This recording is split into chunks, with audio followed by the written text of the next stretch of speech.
Good morning. I'm Pat Murray, and I'm Executive Vice President of Bristol County Savings Bank, but I'm also the President of the Bristol County Savings Charitable Foundation.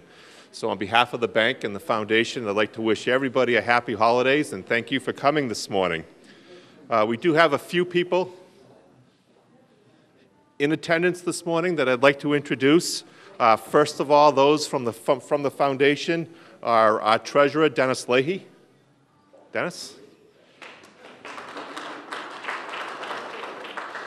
Our Clerk, Michelle Roberts. And there are 10 members of our Board of Directors of the Foundation. These are the people that make all the decisions as to where the money will be distributed every year. So these are the people you really should give a loud applause for. But there's only one here this morning, and that's Corrine Santos. Corrine? And then also the previous president of the Charitable Foundation, now our chairman of the foundation and our president of Bristol County Savings Bank, Dennis Kelly. You know, we've been here in this office for a little over a year now, but Bristol County Savings Bank has been down here in southeastern Massachusetts for almost 5 years, and we've had a very, very successful 5 years. We have over $100 million in loans outstanding in southeastern Massachusetts today and over $100 million in deposits in just under 5 years, including this particular branch here, which has only been open for a little over a year now and currently has nearly $50 million in deposits being served out of this branch. So on behalf of the bank, we'd like to thank all of you for your help with making our first year down here very, very successful. A few others that we have in attendance also this morning from the bank, our chairman of the board, Dennis Cody.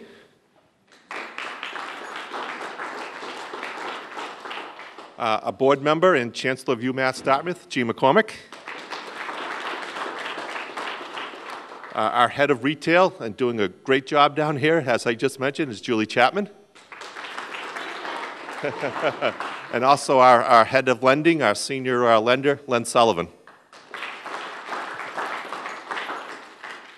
A few other people from the bank here as roles as lenders and branch managers, but they also serve on the board of some of the organizations that are getting checks this morning, and that's Andy Springer, Jack Silva, and Michael Patico,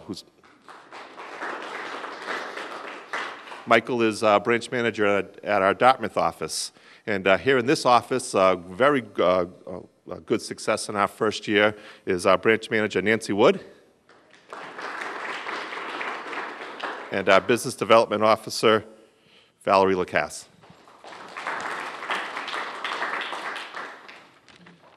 With that, next thing on the agenda is to introduce Mayor Scott Lang, but the mayor is actually currently being interviewed on the local radio station and will be here right after that. Bristol County Savings Foundation. We set the foundation up back in 1996. And in 1996, the bank turned 150 years old. And we decided to throw ourselves a big birthday party. And what we did is we took $1 million from the bank and we donated it to a brand new charitable foundation, the Bristol County Savings Charitable Foundation.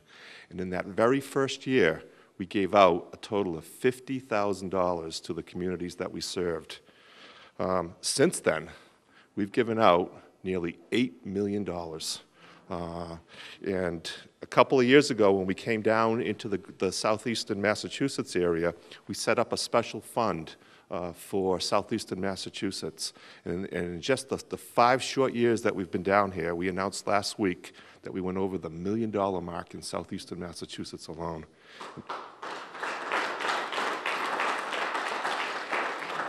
In fact, today we're going to give out approximately $50,000 to a few different organizations, and that's remarkable that the first year we gave out $50,000 in total, and today we're giving out $50,000 in just one day alone.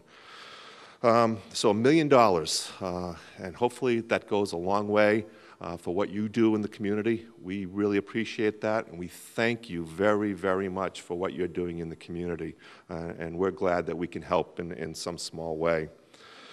With that, we will announce who's getting contributions this morning, and what we'd like to do is actually invite you up, talk a little bit about your organization, and maybe how these monies might help with what you're trying to do. Our first recipient this morning is the YWCA of Southeastern Massachusetts, and with us this morning is Executive Director Gail Forts. Gail. Thank you, Patrick. The YWCA has been in our community for 100 years. 2011 is our 100th anniversary, so we're very proud of that. And our mission is to eliminate racism and empower women, and all of our programs work to those two ends. We have programs in a variety of areas ranging from youth to adults, women's wellness, advocacy, economic advancement, and racial justice. The program that we're so happy to receive funding for is medical transportation for seniors. Many of the seniors that we work with on a daily basis live by themselves. They don't have any family around, and it's very difficult for them to get to the doctors. Many of them have numerous doctor's appointments. A lot of times they have to go to North Dartmouth, and a trip for them on the bus or on a taxi costs anywhere from $20 to $30. So this funds will enable us to provide rides for medical appointments for 75 seniors throughout the year. Right now we have 75 enrolled. We'll now be able to enroll another 75, so that's 150. Elders will be able to have their doctor's appointments, door-to-door service, so we are so grateful, because other than that, we would not be able to do that, and we get so many calls every day for that service, so thank you. We really appreciate that.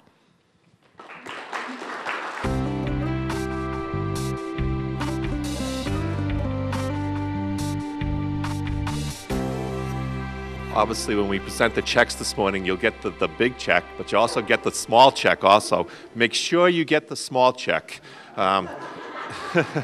We did a presentation like this last week up in the Rainham area. I went home at night, went to take my coat off, and all the checks were in my coat pocket, so make sure you get it. Our next recipient this morning is the Boys and Girls Club of New Bedford.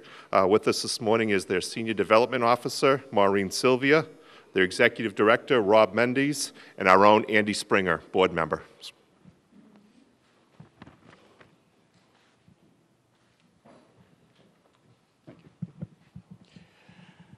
Just a brief history. The Boys and Girls Club of Greater New Bedford holds a proud distinction as being the third oldest Boys and Girls Club in the country. We've been serving the Greater New Bedford youth for over 142 years, and as we move on, challenges become more and more. This grant today that we're receiving is basically to enhance our arts education program, which currently serves 400 kids per year. We looked at some funding reducing for this program, but saw the need to keep it going and how it enriched the young boys and girls in our community and the youth that we serve. It was truly amazing to have, just last week, a 10-year-old boy and girl come up to me and talk to me about Vincent van Gogh. And, and then walk down to the Arts Center and see their paintings on the wall. And what it does is it not only stimulates their creativity, but it builds their self-esteem. And to watch some of the arts, and we invite you down to see it. You really have to see it to believe it. But on behalf of the Boys and Girls Club, I'd like to thank the Bristol County Savings Charitable Foundation for their continued support. And it not only helps the Boys and Girls Club, but the community at large. And I think that's what this bank is all about. So thank you very much.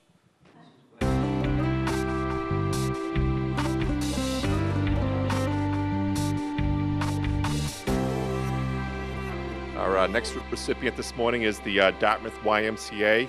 With us this morning is their Executive Director, Derek Heim, and our own Michael Patico, who's on their Board of Directors. Thank you. Good morning, and most importantly, thank you for your support. The Dartmouth YMCA has been in existence in Dartmouth since 2006, and we're part of YMCA South Coast, which serves the whole South Coast region. We asked for funding for a certain project that the Dartmouth YMCA currently runs, and that's called Sharing the Harvest. We created the program in 2006 as a grassroots effort to alleviate hunger along the south coast of Massachusetts. This year, in 2011, we grew 45,000 pounds of produce. It's a partnership between the United Way of Greater New Bedford, and we serve about 28 food pantries from Fall River to Wareham. We do this all through about 4,000 volunteers that we mobilize each year to work on the project. Some of those volunteers are in this room. So not only are we very appreciative of your financial support, but we're extremely grateful when the bank comes out and joins us on the farm and does the work to help the community. So again, thank you very much for this. Thank you to Michael for serving on our board, and we really appreciate the support.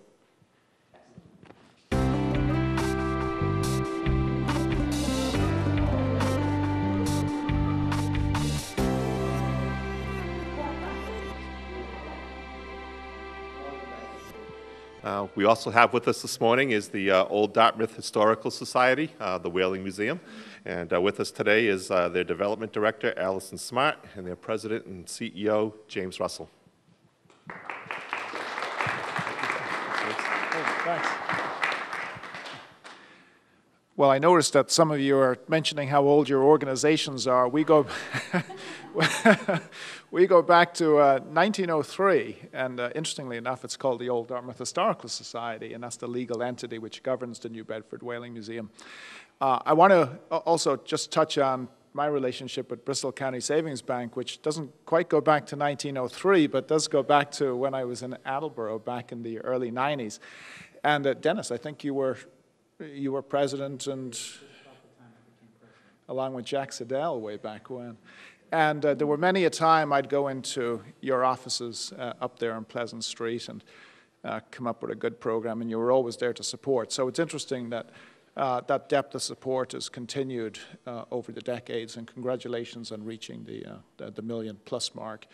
Just keep more of it coming to the Whaling Museum, and we'll be perfectly happy.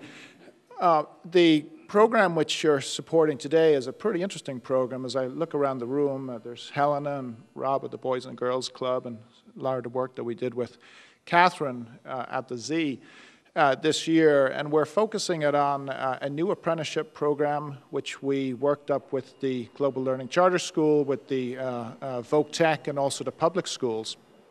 And it's focused on at-risk youth, 11th and 12th grade, and we believe this is fairly innovative in nature. It's a model that we borrowed from the Newark Art Museum, where a select number of students come in.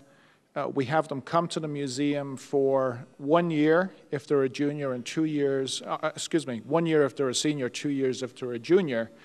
They work with each of our departments at the museum, and they learn life skills, professional development skills, and we pay them in the process. So all these funds do go back directly into the students' pockets. And I'm glad to say that each of the students that came and graduated from the high schools, each of them went on to college this year. So it's part of the overall goal within the city, of course, to help college attainment. And Jean, you'd be delighted to know that many of them, of course, went to your college. So we're thrilled with this program. Going into 2012, I'm also delighted to report that is fully funded by private foundations and institutions. There's no federal funds or state funds supporting this. So this work and this direction of assets is most appreciated, and I'm sure the students will be delighted too. So thanks very much.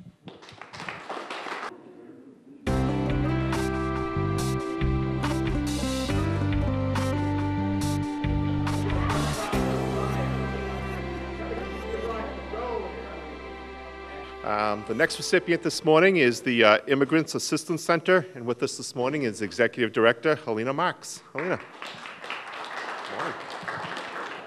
First of all, good morning. The Immigrants Assistance Center has actually been around for 40 years, and our mission is to help immigrants overcome language, cultural, and economical barriers and integrate into the American way of life.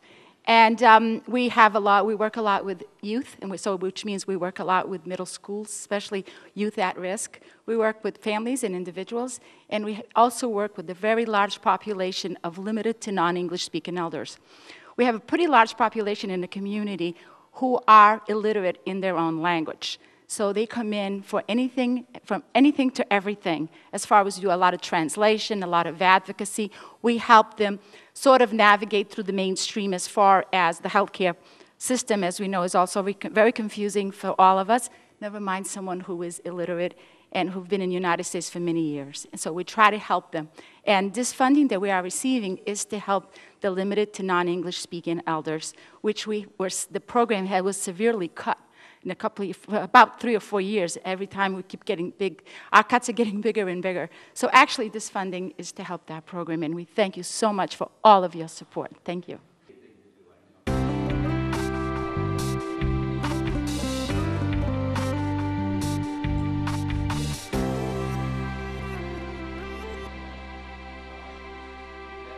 Also with us this morning is the Share Foundation, and Lester Corey, their president, and Susan Gonzalez, their director of advancement. Good morning. Good morning. It's a real pleasure to be with you folks this morning. The Share Foundation was established back in 1981 by a group of engineering professors who volunteered to build adaptive equipment for people with severe disabilities. Primarily, the people that we work with are people who are neither able to speak nor to use their hands. Now, if you can't speak and you can't use your hands, that means you can't write, you can't gesture, you can't communicate. So we build communication devices to speak for people who can't speak for themselves. Primarily, we work with people who have cerebral palsy, people with Lou Gehrig's disease, people with multiple sclerosis, muscular dystrophy. We have about 3,000 clients mostly in the local area, although our outreach goes beyond the confines of southeastern Mass. We're a grassroots organization, still a lot of volunteers involved, and today a relatively small staff still working at UMass Dartmouth, supporting the Center for Rehabilitation Engineering, a part of the university, but not financially supported by the university, but you do give us space for which we are very, very grateful. It's a real pleasure to be here today, and we really appreciate the support that you have given us. And we'll use these dollars primarily to purchase components to build equipment for people with disabilities.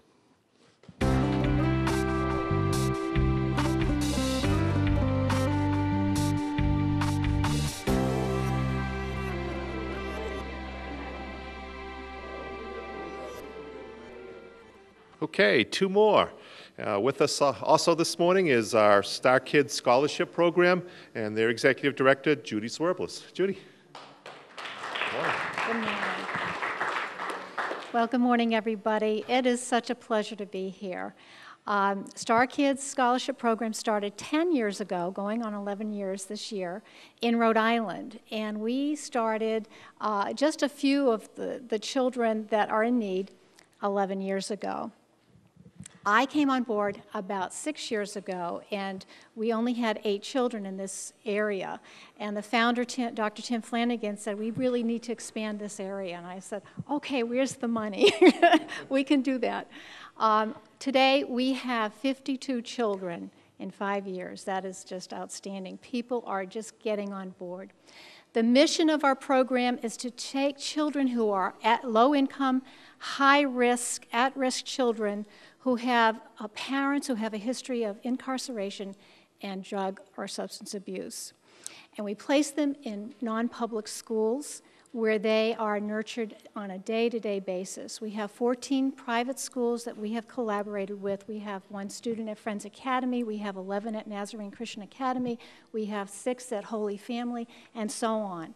14 schools, which is amazing in this greater New Bedford area to deal with. The principals are awesome, and everyone cooperates because we are seeing such fabulous results with this program.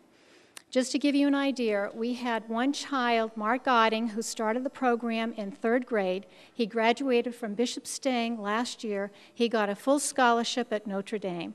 4-year scholarship, $60,000 a year. That is awesome. So this program is just doing marvelous things. Another scenario, we have this little boy who started with our program in kindergarten at the Nazarene Christian Academy.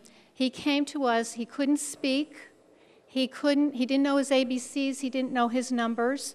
Today, he is in grade 5, he's an all-A student, and he's saving money for college. So there are some happy stories. I just want you to know I see the worst of the worst, and then I see the progress of these children. And I have to say, my heart is just overwhelmed with the money that you are providing for these children. We have asked for summer camp from the Bristol County Savings Charitable Foundation, because we not only have this program going on from September to June, where we support them with an after-school or summer program. We have one student who, just to give you an idea of what your money is doing, who tried to commit suicide. He's in grade 6 this year. We placed him, or we didn't, but his principal and his grandmother placed him in counseling, and he sees a psychiatrist twice a week. What we do is give them fun. This child loves art, so we have private art lessons every week. I go to them. I'm enjoying it so much. This kid is, for the first time, I've seen him smile. So your money is paying for art lessons at the after-school program for this child, and I'll tell you, it's changing his life. Absolutely. He looks forward to it, and he's a great artist. All-A student, by the way, this child. So I have to say, I wanted to share those things with you, because when you see the day-to-day things that this program is doing for these children, you have to be blessed. So I just want you to know that you're all such a blessing to this program, and I thank you from the bottom of my heart to see the transformation that you are contributing to. So thank you so much.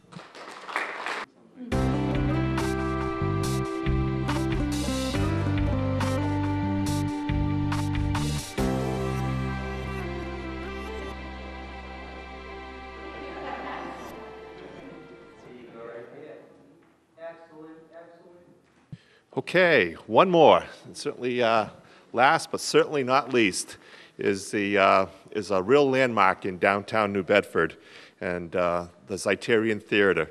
And I had the opportunity to see Bill Cosby there a bit ago, and what a real intimate setting, and it was just a great, great night. With us from the Z today is Catherine Knowles, their CEO, and our own Jack Silver, who sits on their board of directors.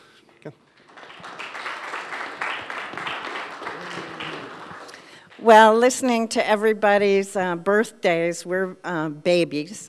We've been around for 30 years. A lot of people know about our performances, but what you don't know is that 50% of what we do is education.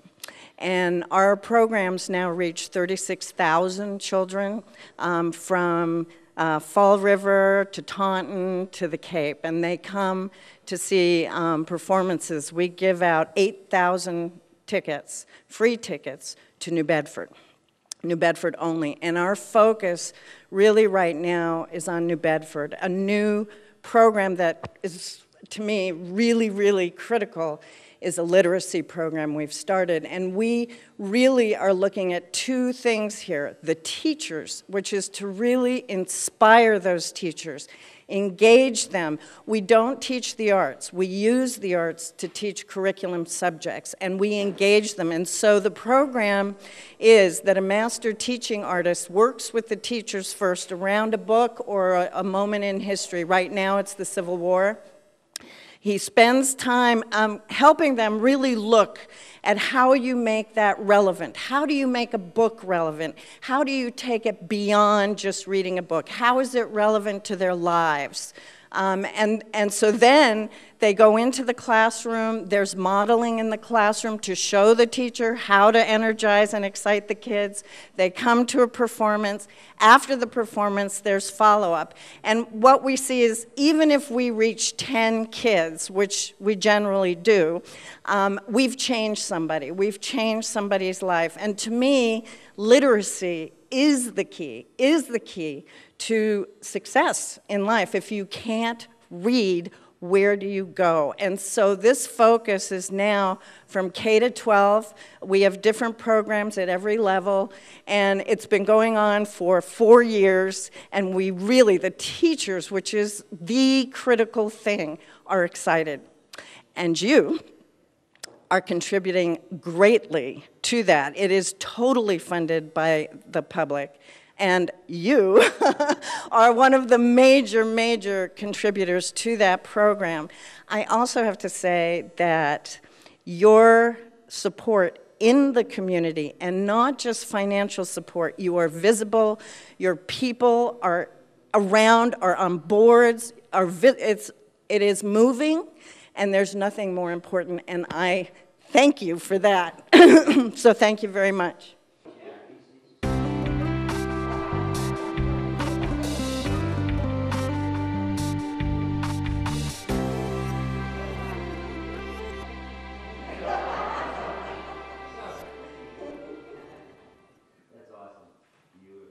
Once again, everybody, thank you very much for what you do here in southeastern Massachusetts.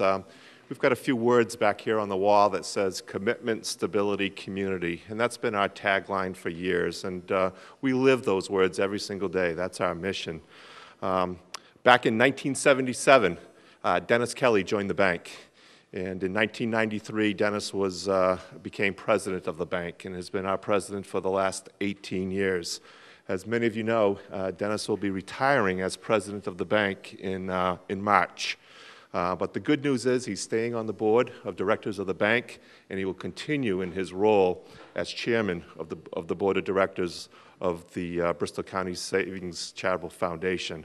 So the commitment, the stability, and the community will continue to go on. At this time, I would like to thank Dennis because when we set up the Charitable Foundation, it was Dennis's idea back in 1996. And he went to our board of directors, and with the help of Mr. Cody and the rest of the board, we did establish that foundation. So what a legacy that will go on in Dennis's name. So with that, I'd like to introduce our president of Bristol County Savings and our chair of the foundation, Dennis Kelly. Thank you very much. To be honest, we get a lot more out of this than you do. For us to be able to come here and go around and make donations means a lot to us. To us, that really is what a community bank is about. And it's about more than the money, and I think you're right. It is about the people and what the people do. And we are blessed with a lot of great people, and we're very fortunate for that. At this time, I would like to introduce the Mayor of New Bedford, Scott Lang. And I just would like to make a few comments. As Pat said, I've been president of the bank since 1993, and I've come in contact with a lot of people. And I can tell you that the city of New Bedford has been very well served by Scott Lang. He is one of the most dynamic people that I've come in contact with, and he makes a huge difference in what he does. I give him credit because he does what he believes is the right thing, and he moves ahead on it. And the barriers really don't stop him. And he has done a phenomenal job. In the little over a year that we've been in New Bedford, he has reached out to us. Every time that we've invited him to an event, he's come. And he sincerely believes in the city of New Bedford, and he tells us that all the time, and what's happening in New Bedford and all the positive things. So I do have to say that really has been our honor as he spends the last few days as mayor of the city to have had the privilege of working with Mayor Lang. He is really a very special individual and has done a phenomenal job from what we see. And we thank him for everything he's done for the bank and how he's reached out to the bank, and we really appreciate that. So at this time, I would like to call on the Mayor of New Bedford, Scott Lang.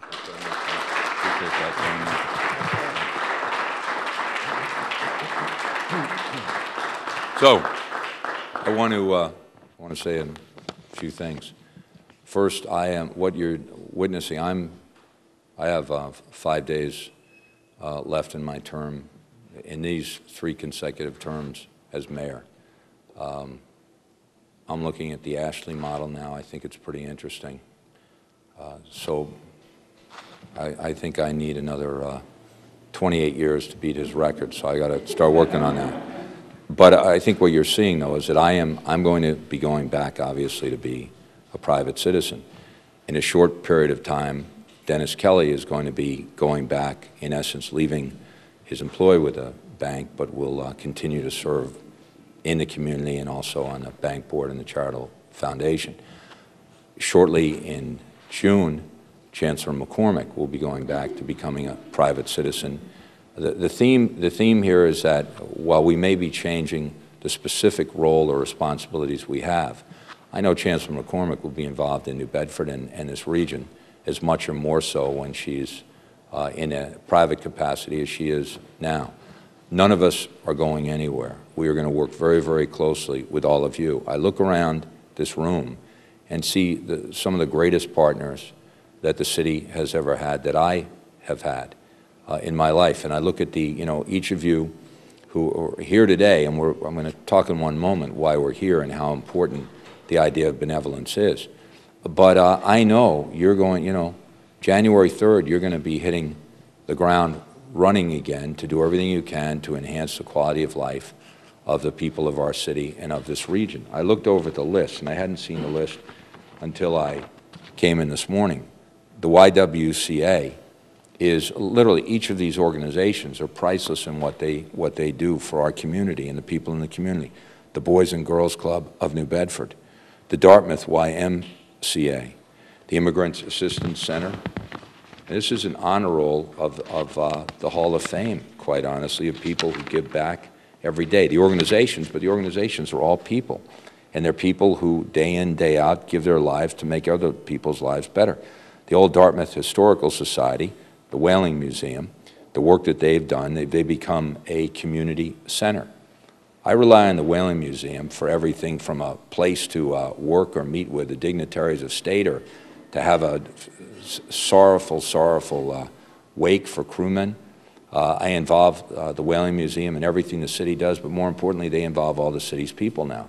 Whaling Museum has taken the New Bedford Historical Society and given them a specific franchise in helping write the history of our city. They've done unbelievable things to bring us all together, and I want to thank them.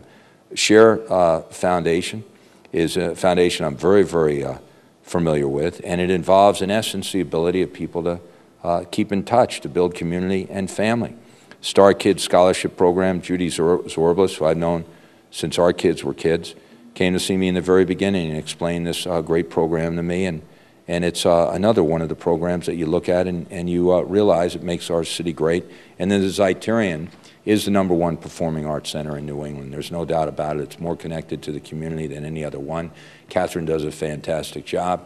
You can go in there and see Shakespeare. You can go and see James Brown. It's just unbelievable, eclectic type of scheduling, and I love it. Every one of these organizations, day in, day out, has all the people they need, but they need money. They need some help with money. And that's where Dennis and Pat and Bristol County Savings Bank comes into play. They set up a charitable foundation to give out mini grants, because they know something that I know. And that's when the government or when the private benefactor gives money to nonprofits, they multiply that like we never could. In fact, I'm amazed. You give a $5,000 grant, you find out they did $100,000 worth of good, when for the government to do it, it would cost $250,000. And it's very, very interesting. They take $1 and they plant it. They use it for in-kind. They take $1, they plant it, they get a match.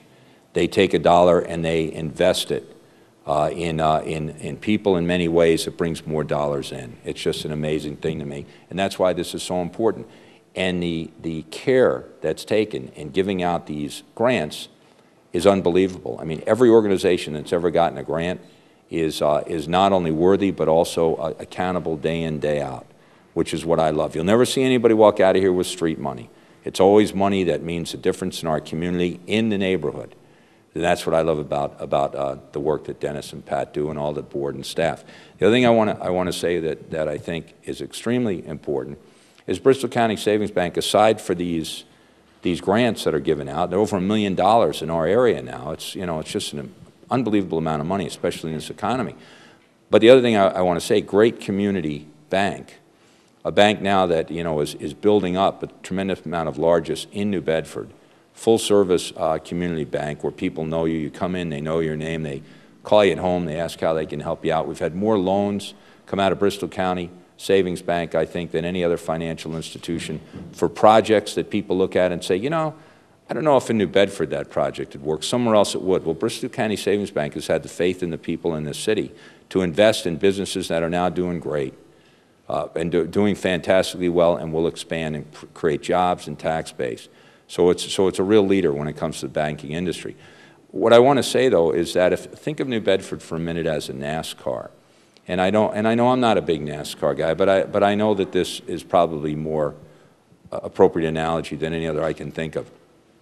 If New Bedford is a NASCAR, and I happen to be at this time the driver, although I'll be leaving now, and John Mitchell will take over the wheel, Bristol County Savings Bank has a giant decal on the hood that says, Bristol County Savings Bank, we invest in you, we also contribute to you. The zoo has gotten tremendous help. Our zoo, which is the place you bring all your kids, it's a place where you start realizing that your children have recognition skills, even when they're the littlest, you know, the littlest kid in the carriage. All of a sudden, you're looking at them saying, I'm not sure that they know you, and next thing you know, you realize that they're pointing at an elephant, you know, in the earliest stages. It's the place that you go to bond. Anytime that Gig or I had any issue with where we want to take the kids, we go up to the zoo, even before the zoo had its expansion. Now, the next generation comes in. The zoo still needs all the help it can get. Bristol County Savings Bank stood right there. The merry-go-round, now the shield or the building around the merry-go-round, help with all the different exhibits. The bank stepped forward, and I thought it was just great. And that's where I actually first met Dennis and the entire group walking on the dirt road of the zoo over by the elephant house back 6 years ago. And they were saying, how can we help? I said, well, let's get a baby elephant. I found out that's not that easy, you know. But I thought that would help, and I admit everyone would think that would be a good thing. But the zoo, then all the scholarship help, then different things like, well, I'm going to talk about a major project that we have for a minute that no one really, Jim knows about, James knows about, but nobody else maybe. I think of James as Jim. I apologize for that. I'm so fond of him, I made up a nickname for him. But let me just say, though, that every major event that we've had in the city, Bristol County Savings Bank has been involved in. They're involved out at the university on a regular basis. Different quality of life, picnic-type atmosphere with the fireworks at 4th of July. Everything they do is geared towards how you bring families together.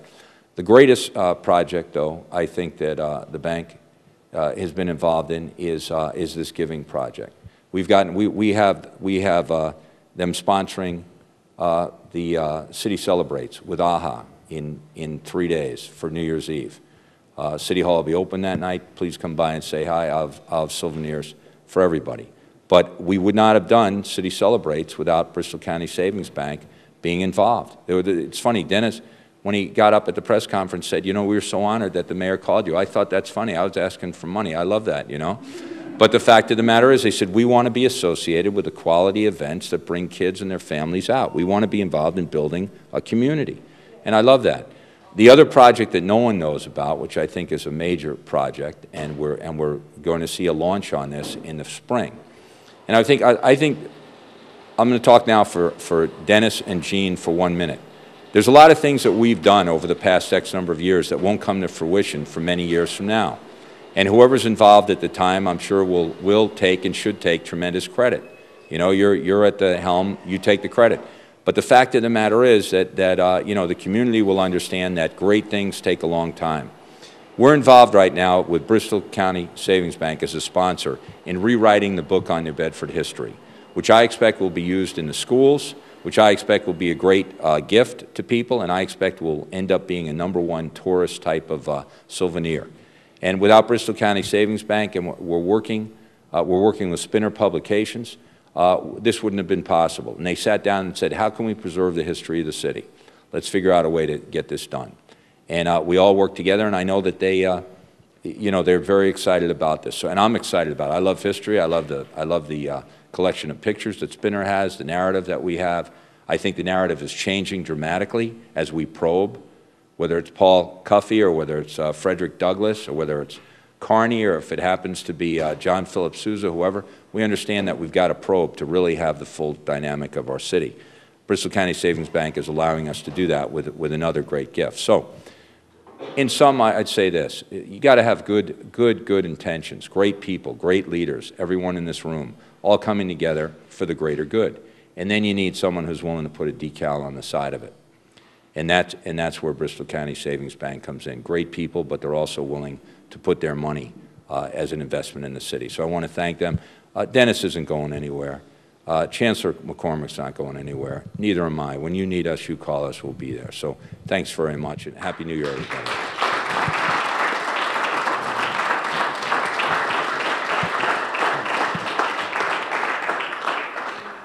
Just in closing, I've been at the bank for nearly 35 years. I've been president for 18.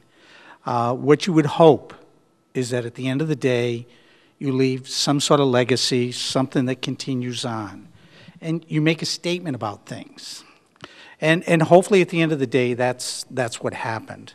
But from afar, I do have to say that both Chancellor G. McCormick and Mayor Scott Lang have done exactly that.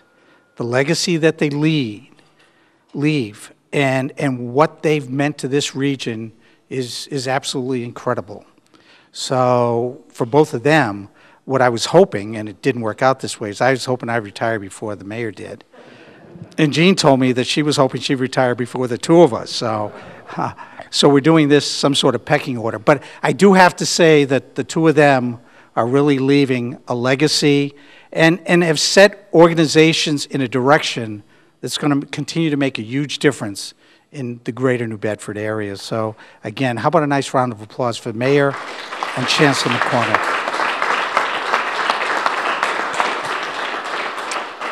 And I just want to congratulate all the recipients, and thank you for joining us this morning. It really was our honor to be able to give away that money. So thank you very much.